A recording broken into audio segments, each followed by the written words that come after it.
We're continuing coverage now on a landmark ruling in a case involving public school funding that could have brought billions of dollars to North Carolina public schools. Now, the state Supreme Court has thrown out the Leandro funding plan, the ruling 4-3.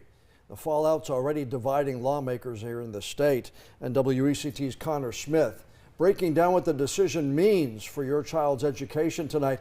Connor, reactions to this ruling pretty much falling along party lines here. That's right, John. Republicans are applauding the decision, saying it correctly puts funding decisions in the hands of state legislators. But Democrats say this decision ultimately hurts students. A decision 3 decades in the making, sparking a debate about funding your child's education. Now more than ever, people are paying attention.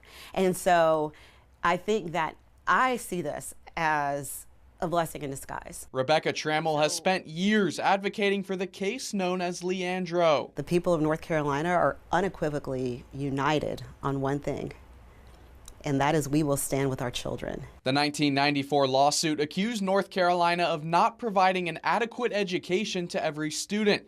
After years of litigation, a 2021 agreement would have directed over $5 billion to public schools and more than $50 million just to new Hanover County Schools. The plan would have ensured increased funding for public education without lawmaker approval. But the Republican-led state legislature never funded the Leandro plan. The North Carolina Supreme Court threw out the plan with Thursday's decision. Democrats, including Governor Josh Stein, criticized that ruling. Supreme Court, by rendering this decision and throwing out its past precedent, is essentially slamming the doors of opportunity closed on our children across the state. Republicans say the decision rightfully lets state lawmakers and not the courts make funding decisions. New Hanover County School Board member Josie Barnhart sent us a statement, quote, "This is why it is so important to communicate the needs of NHCS to our local and state leaders so we can provide excellent education for all students."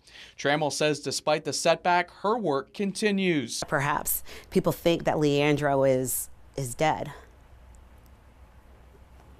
But if they think that, they're wrong.